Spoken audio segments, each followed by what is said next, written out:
poursuivons notre matinée de débat consacrée au photovoltaïque. Merci à vous d'être en direct avec nous. Dans la table ronde précédente, il était question de mobiliser le foncier pour les grandes centrales. Intéressons-nous cette fois au secteur du bâtiment, qui va devoir participer lui aussi au développement du photovoltaïque. Quelles solutions avons-nous pour mieux intégrer le photovoltaïque aux bâtiments neufs, aux bâtiments existants ? Pour répondre à ces questions, j'accueille aujourd'hui Emmanuel Acchiardi. Bonjour. Bonjour. Vous êtes sous-directeur de la qualité et du développement durable dans la construction à la DHUP, au ministère de la Transition écologique. Damien Maton, bonjour. Bonjour. Vous êtes président de la commission ENR et bâtiments du syndicat des énergies renouvelables. Et Roland Peltequian, bonjour. Bonjour. Vous êtes membre du conseil d'administration de l'Association nationale des architectes des bâtiments de France. Et vous êtes vous-même ABF, au service métropolitain de l'architecture et du patrimoine de Paris. Et en visio avec nous, en distance, Christophe Delcamp, bonjour. Bonjour à tous. Vous êtes directeur... Pas de souci, tout est sous contrôle. Vous êtes directeur adjoint en charge des risques entreprises à la Fédération française de l'assurance. Alors avant de discuter entre nous, et pour rentrer dans le vif du sujet, je vous propose de visionner un reportage d'Actu Environnement autour d'un projet de centrale solaire à proximité d'un bâtiment classé, un reportage de Baptiste Clark. Nous voici dans le département de la Saône-et-Loire, en région Bourgogne-Franche-Comté, tout proche de Mâcon. Des paysages bucoliques et la présence de nombreux châteaux. Des zones protégées par des plans de sauvegarde qui rendent compliqués, voire impossibles, certains chantiers. Pourtant, ici, à quelques centaines de mètres du château de Lamartine, un propriétaire a obtenu l'autorisation d'installer des tuiles solaires sur son toit. Des tuiles solaires de la même couleur que les tuiles d'origine, ce qui a séduit l'architecte des bâtiments de France qui était contre toute autre installation solaire. En effet, il y a eu pas mal de communication entre nous, entre l'architecte et moi-même, pour s'ajuster sur le type de tuiles, sur la couleur des tuiles. Il a fallu que je prenne un modèle rouge. Je suis content parce que je suis un des premiers, voire le premier utilisateur de ce nouveau modèle, qui est un modèle de panneau photovoltaïque rouge qui répond donc au cahier des charges des bâtiments de France. Des tuiles teintées pour passer inaperçues, une option qui a tout de même un impact sur le rendement de l'installation. Il y a forcément une perte de rendement puisque rien n'absorbe mieux la luminosité du soleil que le noir. Donc le procédé va faire perdre entre 20 et 23% de rendement. Une grande partie de la toiture peut être recouverte. Il faut toutefois des ouvriers qualifiés, de préférence des couvreurs de formation pour éviter les fuites. On coupe les tuiles et on leur fait un biseau pour pas que ça gêne le plomb. Après, vous venez coller votre bande et la maroufler comme ça. Vous la collez là, et après votre bac revient par-dessus et ça fait les jonctions pour faire l'étanchéité. Le fabricant met à disposition des formateurs pour accompagner les premiers chantiers des entreprises qui installent les tuiles. Nous, on leur explique comment on pose les produits de façon où il n'y ait pas de problème, quoi. Parce que bon, maintenant, de plus en plus dans le bâtiment, la main-d'œuvre, c'est déjà compliqué à en avoir. Et des fois, les gens, sont plus ou moins compétents. Au final, l'installation sera réalisée en une journée, des deux côtés de la toiture. Il est donc aujourd'hui possible de produire de l'énergie solaire sur son toit, même à proximité d'un bâtiment classé.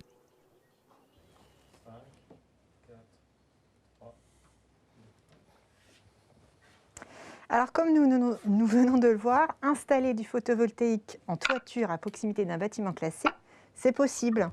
Monsieur Peltequian, vous avez vu un de vos collègues a validé ce projet. Globalement, quelle est la position des architectes des bâtiments de France aujourd'hui sur le photovoltaïque ? Alors, bon, il n'y a pas de position de principe. Ce que souhaitent les industriels en général, c'est d'avoir affaire à un corpus réglementaire pour qu'on leur dise où on construire, où on ne construit pas et comment. Alors le problème, c'est que la plupart des servitudes sur lesquelles nous on intervient, qui sont les abords de monuments historiques et les sites classés ou inscrits, renvoient à une appréciation au cas par cas. Elles n'interdisent pas, hein, je précise, tout projet, en particulier d'énergie renouvelable, mais elles renvoient à une appréciation de manière à ce que l'architecte des bâtiments de France juge de l'impact ou non sur le patrimoine et le paysage. Alors, il y a aussi un aspect de procédure qui gêne aussi, je pense, les industriels, qui est, bien évidemment, pour que le temps de l'appréciation puisse s'exercer, il est nécessaire qu'il y ait des délais complémentaires. Et notamment des éléments de dossier d'études d'impact. Le propriétaire l'explique bien, il a dû discuter plusieurs fois avec l'ABF. Exactement. Donc c'est vrai que ça prend un peu de temps. Voilà. Alors, là-dessus, ce que je voulais dire, c'est que néanmoins, il faut relativiser ce champ d'intervention des ABF, parce que ça concerne en fait, si on analyse bien les choses, que environ 5% du territoire. On a des protections qui s'étendent jusqu'à 20% du territoire. Si on ajoute monuments historiques et sites classés, les servitudes sur lesquelles interviennent, une fois de plus, les architectes des bâtiments de France, mais fondamentalement sur les dossiers qui nous parviennent, parce qu'on est dans du grand paysage en général, sont des dossiers dans des milieux plus ou moins urbanisés. Et dans ces cas-là, on n'intervient en fait que sur 5% de l'espace territorial concerné. Donc notre champ d'intervention est relativement réduit en fait sur ce sujet. Et par ailleurs, ce qu'il faut comprendre, c'est que à partir du moment où les pétitionnaires savent qu'ils sont en secteur protégé, ils peuvent nous voir en amont pour qu'avant même le dépôt du projet, on puisse exercer un travail de conseil, ce qu'on fait régulièrement sur d'autres sujets. Okay. Mais je pense que comme cette filière est encore en quelque sorte en croissance, et les réflexes ne sont pas pris pour l'ensemble des acteurs. Voilà. C'est un premier conseil à faire passer aux développeurs de projets, peut-être contacter l'ABF en amont pour cadrer un petit peu les choses. Et c'est ce qui s'est passé dans le reportage que vous mentionnez. Bonne pratique à développer. Alors, je vais me faire un petit peu l'avocat du diable, mais voilà, l'ABF, donc on attend beaucoup du jugement de l'ABF. C'est lui qui décide ou pas du projet. Comment vous faites pour qu'il y ait un jugement similaire dans chaque région, qu'il n'y ait pas un risque de réponse différente pour un projet similaire? Comment vous vous organisez, vous, au sein de l'association pour ça? Alors, d'abord, il y a des critères de bon sens qui sont partagés par l'ensemble des ABF.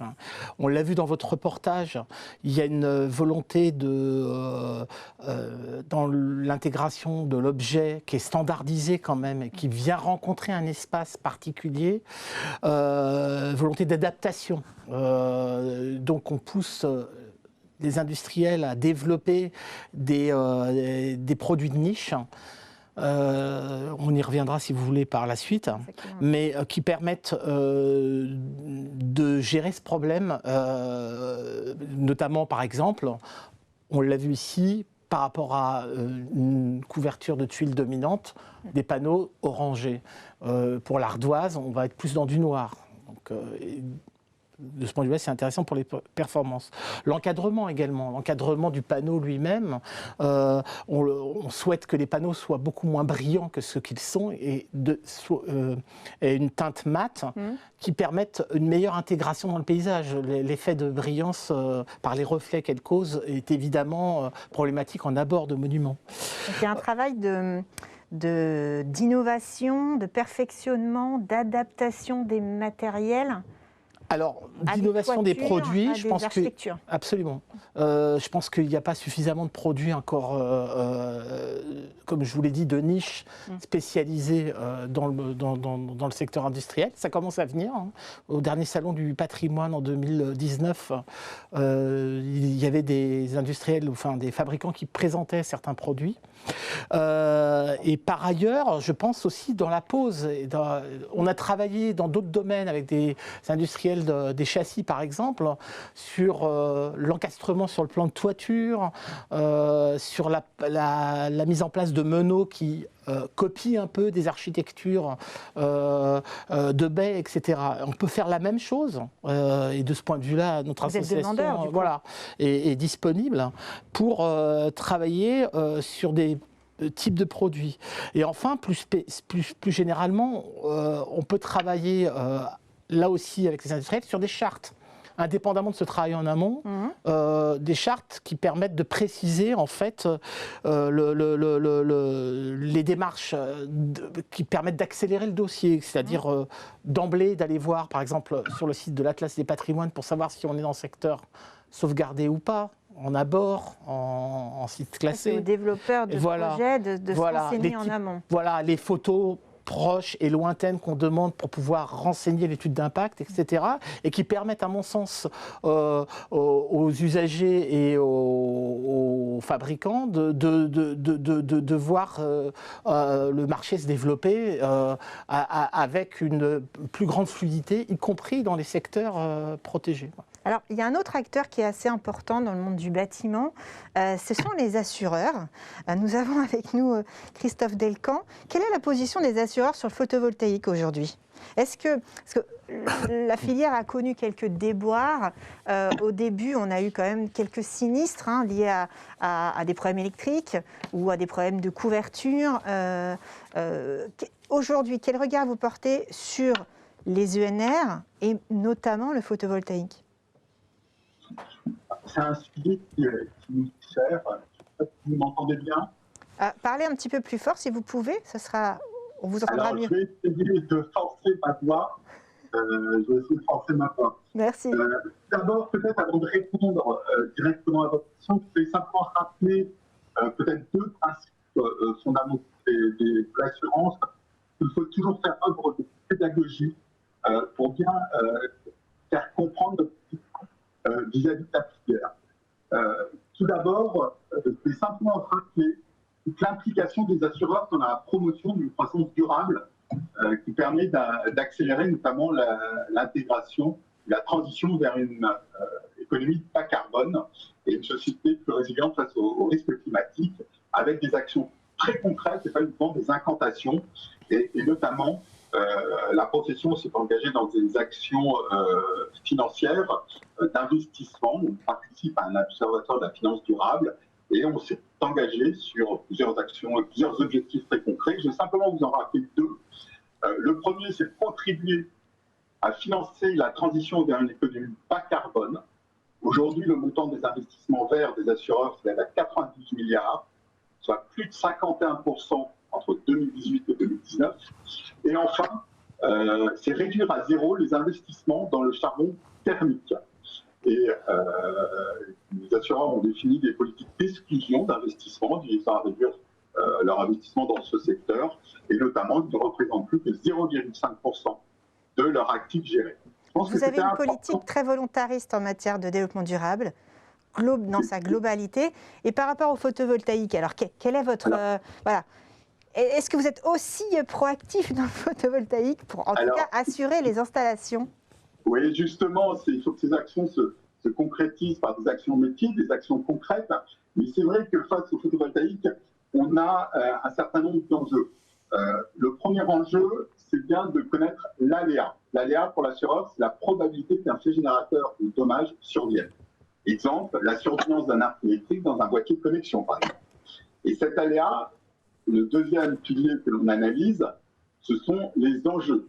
C'est d'estimer l'importance des conséquences financières de la survenance de cet aléa. Et c'est important d'avoir ces deux piliers en tête, parce que c'est vraiment les fondamentaux de notre métier. Et en matière d'analyse du PPV, l'aléa quand la filière s'est développée, on s'est intéressé bien évidemment à l'analyse technique du produit, l'analyse de ses composants. Et principalement, le fait qu'il ne devait pas générer de départ d'incendie, le fait qu'il devait résister au feu, et sa capacité également, et on l'a bien vu dans l'exemple, ça a été cité dans le film que vous avez présenté, de ne pas engendrer des infiltrations. Donc ces sujets techniques, ce sont nos fondamentaux à nous assureurs, et je reprendrai un certain nombre de propos du représentant de la BF, qui est notamment de travailler avec les industriels sur des produits niches, de travailler, d'indiquer que certains réflexes n'étaient pas pris. Eh bien, au début du développement de la filière, je reprendrai à mon compte ces différents propos. On a fait face effectivement à un grand nombre de sinistres, parce que peut-être toute la maturité de cette filière n'avait pas été développée. Et c'est vrai que avec un certain nombre de mesures qui ont été prises, notamment les avantages de rachat d'électricité d'intégrer vers le surimposé, ont permis d'améliorer une partie des installations. Mais comme le film vous l'a présenté, il y a encore beaucoup d'intégrés au bâti qui génèrent de nombreux problèmes. Alors oui, en effet, en plus, les architectes des bâtiments de France encouragent l'intégrer au bâti pour qu'il soit le plus discret possible. Et vous, au contraire, vous nous dites que finalement, on est allé vers un peu moins d'intégrer au bâti. La France a en effet réduit ses ambitions et a facilité la surimposition. Et vous, de votre côté, vous nous dites la surimposition, ça réduit les sinistres. Alors, du coup, quel est le juste milieu? Alors, moi, je dirais que le juste milieu, c'est reprendre les propos encore de l'architecte des bâtiments de France, et surtout que les industriels, les poseurs, quand ils doivent poser de l'intégrer au bâti, qu'ils n'aillent pas uniquement voir l'architecte des bâtiments de France, mais qu'ils aillent voir les assureurs. Parce que les assureurs travaillent depuis un certain nombre de temps sur des mesures de prévention, sur de l'analyse de ces risques, pour effectivement réduire au maximum l'alerte. Et vous avez des préconisations que vous pouvez transmettre aux porteurs de projets? Exactement, exactement. C'est des préconisations au cas par cas? Alors, il y a deux types de préconisations. Il y a effectivement, je ne vais pas rentrer dans le détail, mais il y a ce qu'on appelle les avis techniques, où vraiment on pousse à ce que les produits, les installations soient sur ce qu'on appelle liste verte des avis techniques, puisque c'est une analyse qui a été faite qui permet d'avoir pour nous assureurs, qui ne sont pas des sachants, des experts sur le domaine, d'avoir une certaine assurance, si je peux me permettre de reprendre ce terme, vis-à-vis de cette installation. Mais on travaille également avec, notamment, j'ai cité le Centre national de prévention et de protection, le CNPP, qui a publié un certain nombre. Par exemple, récemment, on a souhaité travailler avec lui sur l'élaboration d'un guide méthodologique pour le contrôle par thermographie à infrarouge des installations photovoltaïques.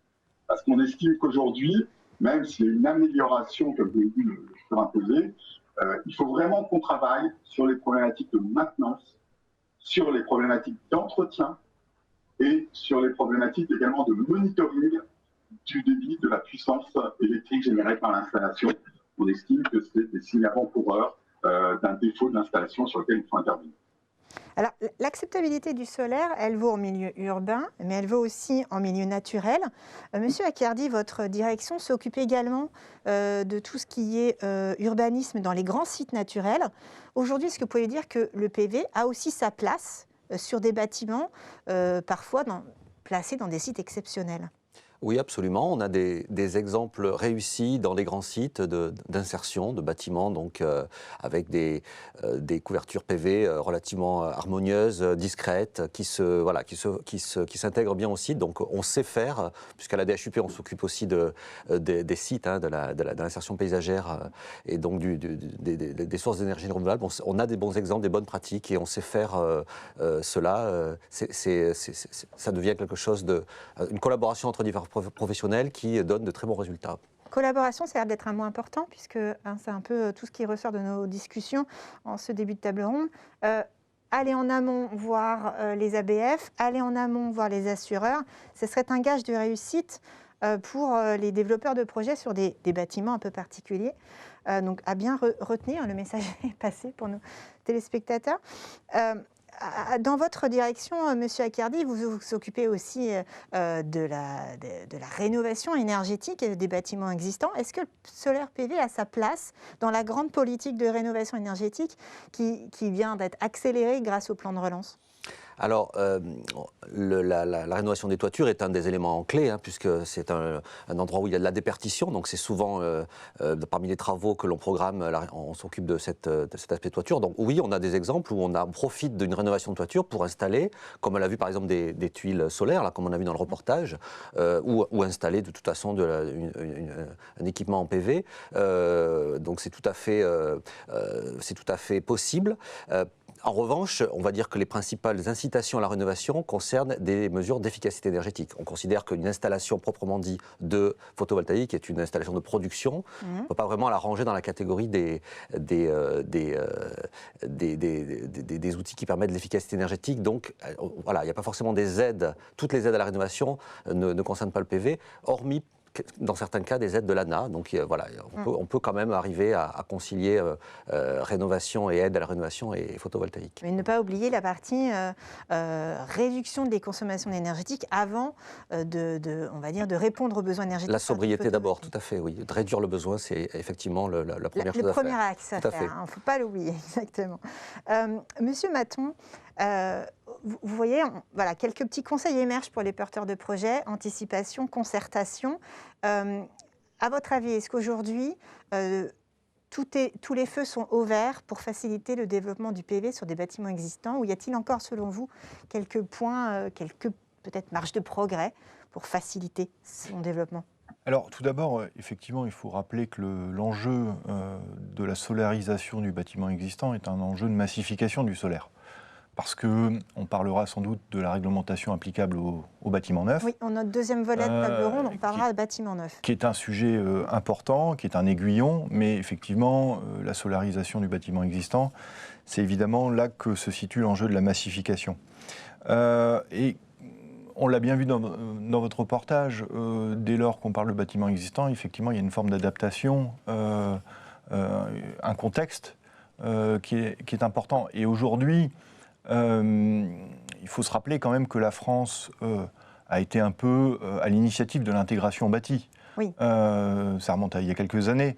Mais elle est très très exigeante en la matière au début. Absolument, absolument. Et effectivement, aujourd'hui, l'offre est un peu dans la continuité de ces politiques publiques qui avaient été conduites au milieu des années 2000.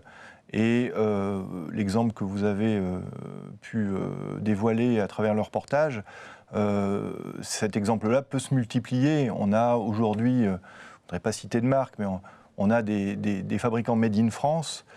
Je pense à Sistovi, je pense à AQO Énergie avec une tuile solaire. On a vu en effet quelques-uns dans une table ronde précédente. Absolument, qu'on des produits, alors qu'aujourd'hui on peut peut-être appeler de niche, mais qui viendront peut-être des produits de masse demain, et qui me semblent répondre tout à fait aux enjeux que les architectes des bâtiments de France soulignent à juste titre. Donc, effectivement, cet enjeu de l'existant, il est important. On peut aussi imaginer, alors là c'est un peu de la prospective, on peut aussi imaginer que des réglementations futures d'obligation à la rénovation énergétique pourraient effectivement amener ces technologies solaires à s'imposer. Dans le cadre notamment du projet de loi Convention citoyenne pour le climat, on parle d'obligations à terme sur certains bâtiments. Alors, il est encore bien trop tôt il est bien trop tôt pour évoquer quel serait le périmètre et les types de travaux éligibles à ces obligations. Mais en tout cas, je pense que effectivement, on a aujourd'hui une offre sur étagère qui est tout à fait consistante et qui plus est made in France pour certaines d'entre elles. Donc je crois que c'est une occasion à saisir.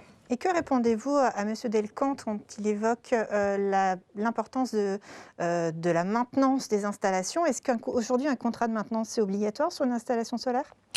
Bah écoutez, de toute façon, aujourd'hui on a une expérience qui est assez longue. Hein. Le solaire photovoltaïque, c'est un développement au début des années 2000, sérieusement, avec une accélération. Donc on a essuyé quelques plâtres au milieu des années 2000, mais je crois qu'aujourd'hui, enfin je parle sous le contrôle de M. Delcamp, mais je crois qu'aujourd'hui l'offre est sécurisée et à notre connaissance, les sinistres sont circonscrits à la marge. C'est vrai qu'il y a une quinzaine d'années, on a eu quelques mauvaises expériences, mais on a su tirer toutes les leçons de ces années-là. En tout cas, l'idée, c'est quand même ne pas oublier les assureurs dans l'histoire pour les porteurs de projets. Ils peuvent aider à cadrer un projet et à le sécuriser sur le long terme. J'aimerais qu'on bascule maintenant sur la partie construction neuve, parce que là aussi, il y a énormément d'enjeux pour le photovoltaïque. Monsieur Accardi, on a une nouvelle réglementation qui va rentrer en vigueur d'ici quelques mois, la RE 2020, réglementation environnementale. On a des nouveautés. Et est-ce que vous pouvez très vite nous dire en quoi cette nouvelle réglementation va encourager le photovoltaïque ? Alors, la réglementation environnementale, donc la RE 2020, effectivement, va rentrer en vigueur dans quelques mois.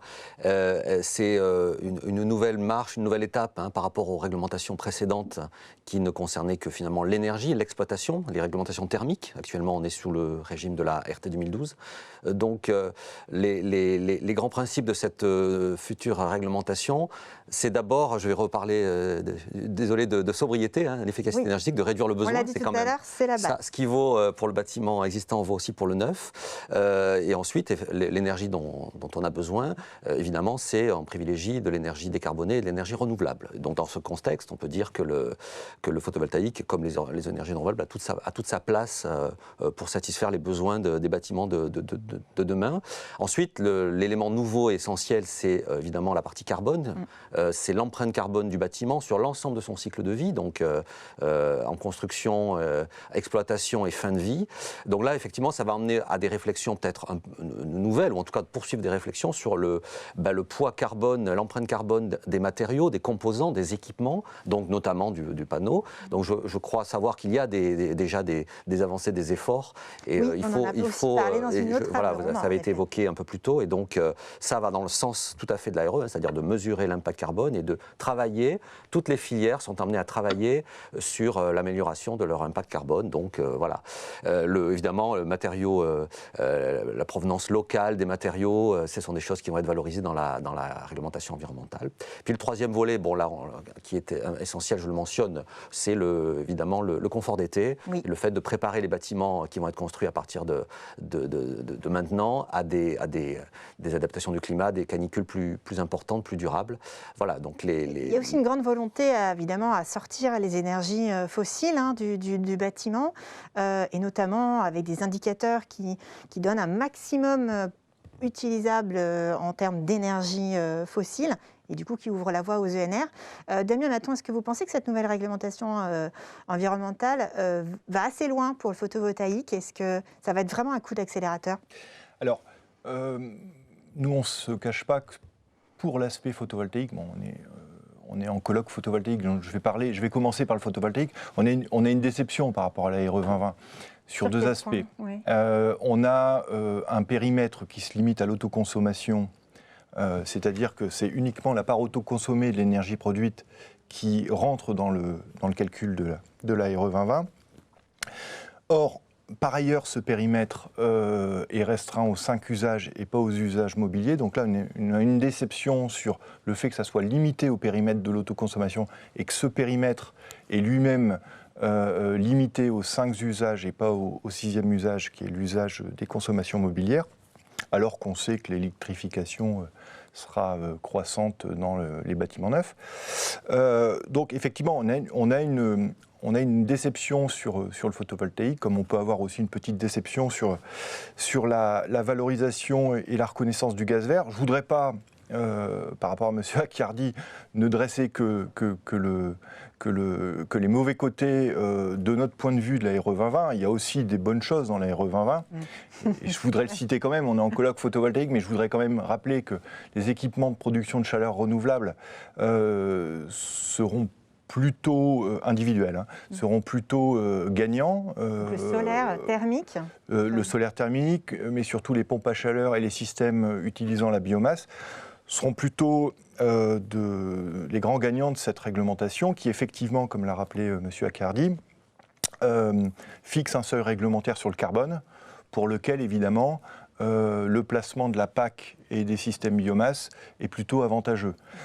Donc voilà, mais pour revenir au solaire, effectivement, on a une petite déception. On a un espoir, par ailleurs, si vous me le permettez, c'est le travail qui va s'ouvrir autour du label réglementaire qu'a proposé la ministre Vargon confié au plan bâtiment durable de Philippe Pelletier, et qui est un label qui peut avoir un effet de levier assez fort sur la maîtrise d'ouvrage. Quand on dit label, du coup, on dit exigence supérieure à la réglementation qui va rentrer en vigueur. Exactement. Voilà. C'est un label qui, évidemment, ira plus loin. Sur divers aspects, notamment des nouveaux aspects comme la biodiversité par exemple. Donc il peut y avoir comment dire, une source de créativité nouvelle et d'anticipation des futures réglementations environnementales. Et donc ce label, il est très important parce qu'aujourd'hui les collectivités territoriales peuvent se saisir de ce label pour à l'occasion de la révision des plans locaux d'urbanisme, d'imposer dans certaines zones des bâtiments sur le standard du label, ou, ça je dirais que c'est l'aspect, la vision contrainte, ou la vision carotte, si je puis m'exprimer ainsi, c'est par exemple octroyer des bonifications de droit à construire dès lors que le maître d'ouvrage respecterait le label plutôt que la réglementation environnementale en vigueur. Emmanuel Acchiardi, que répondez-vous à M. Maton qui est un peu déçu du fait que le PV ne soit pas valorisé dans toute sa dimension? On ne valorise que l'autoconsommation. On aurait peut-être pu aller plus loin, valoriser aussi le surplus qui aurait pu servir aux bâtiments voisins. Pourquoi ne pas avoir été jusqu'au bout là-dessus? Alors, bon, ces propos ne m'étonnent pas, je les ai déjà entendus. Alors, peut-être plusieurs éléments de réponse. D'abord, sur le fait de ne valoriser que l'autoconsommation. C'est vrai que dans l'expérimentation que nous avions menée pour préparer l'ARE, il y avait cette possibilité de valoriser le surplus d'énergie produite. À la réflexion, finalement, on s'est dit qu'encore une fois, par rapport au fait de privilégier la réduction du besoin, on n'était pas forcément dans une logique d'encourager de la production. Ça, c'était un premier sujet. Deuxièmement, la réglementation, elle s'inscrit dans la stratégie nationale bas carbone, et c'est vrai qu'il y a des objectifs et je crois même un retard à rattraper sur la chaleur renouvelable, et c'est vrai que du coup, comme ça a été dit, c'est sans doute là que l'effort est mis. Par rapport également au sujet du label, je précise que cette notion donc de valoriser finalement l'énergie produite au-delà du bâtiment est quelque chose qui pourrait tout à fait être regardé dans le label. C'est en fait le bâtiment à énergie positive.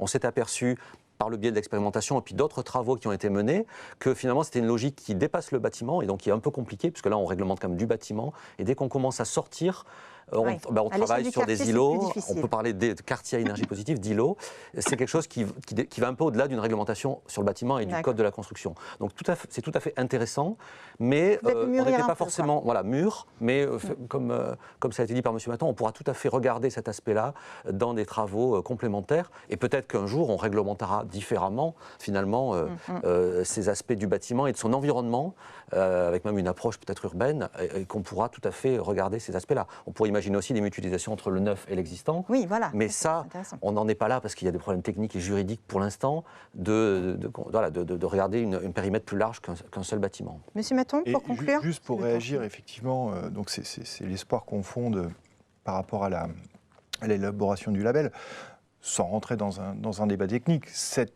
valorisation du surplus, elle peut être différentielle en fonction de l'écosystème du bâtiment neuf qui est construit. C'est-à-dire qu'on peut imaginer une valorisation avec un gradient de force qui est proportionnel à la densité. Parce qu'effectivement, si vous avez un bâtiment neuf construit dans un écosystème où il y a très peu de consommation autour, effectivement, la valorisation n'a peut-être pas vocation à être au même niveau. Donc il y a des choses à travailler, réfléchir, il y a des choses à mûrir, et il ne faut pas être dans des logiques binaires, mais en tout cas, je pense que ce label est une bonne occasion d'y réfléchir. Le temps file, il faut qu'on s'arrête là. Je propose juste une dernière question pour Monsieur Delcan des assureurs. Un internaute nous demande qu'en est-il de l'assurabilité des produits. Apparemment, c'est difficile de trouver des produits certifiés. Quel est le regard de l'assureur sur cette question? Effectivement, sur l'assurabilité des produits, il faut qu'on s'assure, c'est toujours le même sujet, d'avoir des produits fiables et pérennes. Et une fois qu'on a la preuve de ces deux critères, l'assurabilité peut être envisagée. Et chaque acteur de l'assurance a sa propre politique en la matière. Donc là, je l'invite à se retourner vers tous les assureurs sur le marché. Il y a simplement une toute petite chose en que je voulais rajouter, c'est tant qu'on est sur l'intégré au bâti, eau et électricité, ça ne fait jamais bon ménage. Et la deuxième chose, c'est, je voulais simplement rappeler la loi énergie-climat et la loi qui va être issue de la Convention citoyenne qui va abaisser les seuils d'obligation de panneaux photovoltaïques sur les toitures terrasses des entrepôts, qui va abaisser le seuil de 1000 à 500 mètres carrés. Et là, tant qu'on n'a pas des mesures, des obligations de prescription, de prévention, ça va être un sujet qui va être très compliqué parce qu'il y a des charges calorifiques dans ce type d'entrepôt qui sont très élevées. Et donc, c'est une alerte que je voulais effectivement. Alors, ça ne s'adresse pas forcément à la DHUP, mais plutôt à la DGEC. C'est une alerte que je voulais. Il passera le message, monsieur Arcadi. Voilà. Merci à tous. Merci d'avoir participé à cette table ronde. Nous poursuivons nos débats avec la dernière table ronde de la matinée dédiée à la mobilisation des acteurs du bâtiment. À tout de suite avec nos invités.